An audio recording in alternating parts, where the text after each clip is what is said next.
Hey folks, hope you're well. Welcome back. Just want to do a quick little Bitcoin update today. A quick look at the lower time frames in terms of where I think we are, and then just have a look at following up on something that I raised in the left translated cycle update that I put out the other day.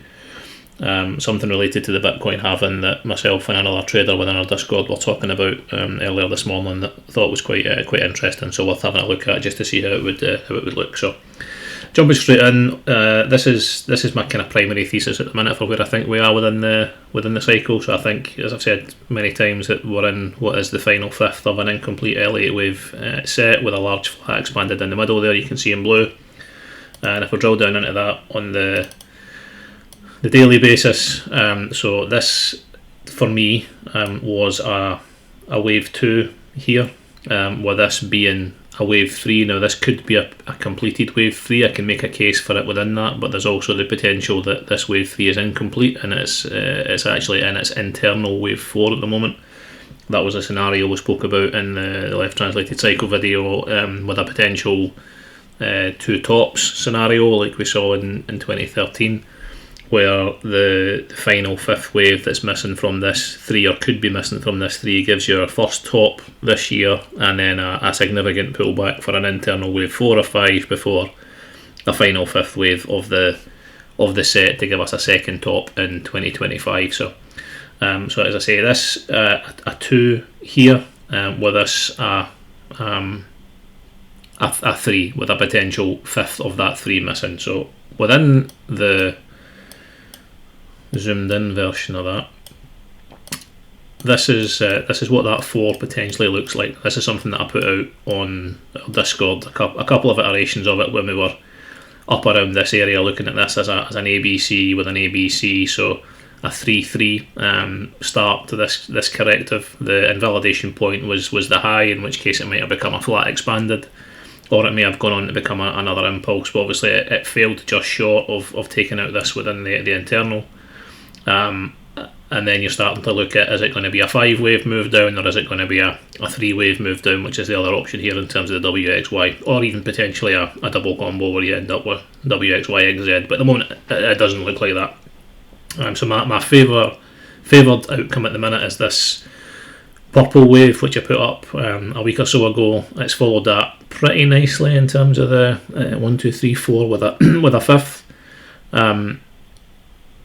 That would give us a flat or a run flat 4. It measures well for a run flat 4 in terms of that 3-3-5 corrective, and give us a couple of targets. So the first one, sweeping these lows within that box, so 59 to 61 kind of area.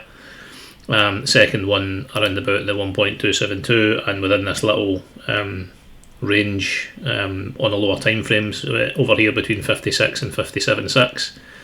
And then the final one around about the 1.618, which is kind of the lowest you would expect a flat to go. It shouldn't really come that far, but this is the kind of reasonable maximum level you could assume for it if this fifth wave was to extend significantly. And there's a little kind of lower time frame range as well there that would put that kind of 53.2 to 55.1 with a 1.618 around 53.8. So as always, I'm not projecting that it's going to go there.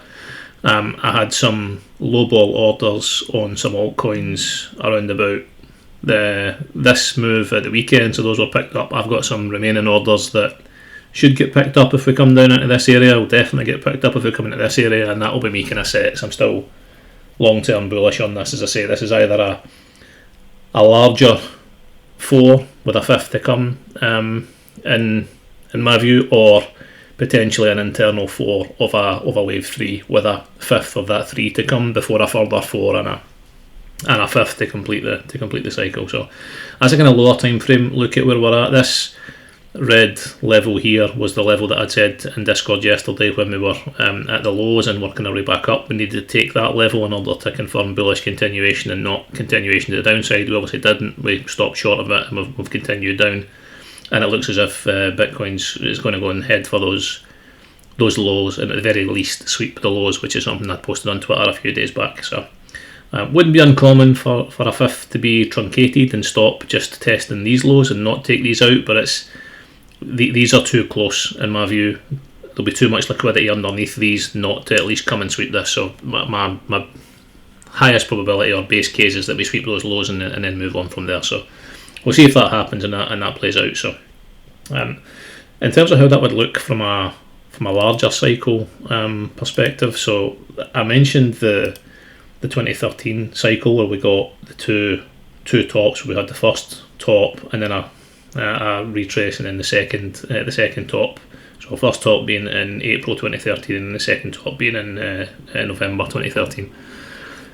When I raised this in the left translated cycle video, I was talking about this being a potential path of most pain or max pain for market participants, because the left translated cycle conversation is becoming so popular now that if we saw that sort of strong high before the midpoint of the cycle, a lot of people would get out there, they'd be out in the market, and then the flip side is that a lot of people would then start shorting that, assuming that it's the kind of secular bear market that's coming after that. So you'd have a lot of people who were out completely and a lot of people who were offside with the market at that point. Now this is still a fairly significant correction. I think it was around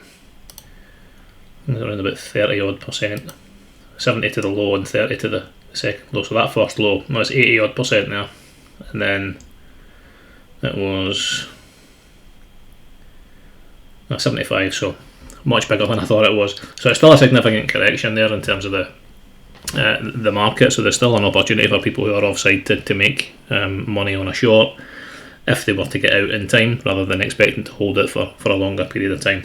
Now the interesting thing about this is, so these two highs were both on the right of the cycle. So this first high was right translated and the second was right translated, and looking at the timing of it for this cycle, let me put the cycles on so you can see where we are there. So you can see here both of these are on the right of this purple line. So this purple vertical line is the midpoint of the cycle, the orange vertical line is the halving date, the green vertical line is the high, and the red vertical line is the notional low of the 4 year cycle. So I know that one is a little bit out. It's based on the previous cycle, so that it moves out. They are just notional time frames in terms of that 4 years, so don't get too caught up in the exact dates. It's just to show the kind of cycle and how the cycle flowed. So as I say, we can see they're both on the right hand side, so it wouldn't have given that kind of right translated, left translated conversation. Now the thing that was interesting when we were looking at this earlier, and I've mentioned this in a few videos, if you look at the halving dates within the Bitcoin cycle, the dates have moved left in every single cycle. So make it a bit smaller. So the dates have moved left in every cycle. So you can see the first halving started on the right hand side of the cycle, moved to the left in the second, moved a little bit further to the left in the third, and has moved further to the left again in the fourth cycle. So the halvings themselves have moved to the left. So we started talking about the potential for this two wave high and how that might look if we compared it to the halving rather than the midpoint of the cycle. So again, introducing the halving as a potentially key date within Bitcoin's Bitcoin cycle. So if you do that and you look at the time frame between the two tops, it was around 133 days from the halving for the first top, and around 364, so about a year from the halving for the second top.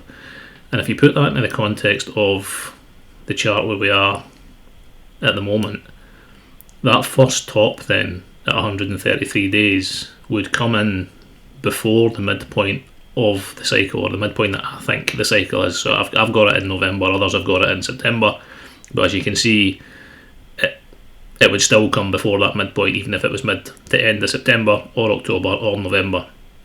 So the shifting of the halving within the cycle potentially sets up quite nicely this scenario where if we were to get a similar top with similar time frames, and nothing's ever exact, but we're using the data we have just to look at what it might do as a thought experiment.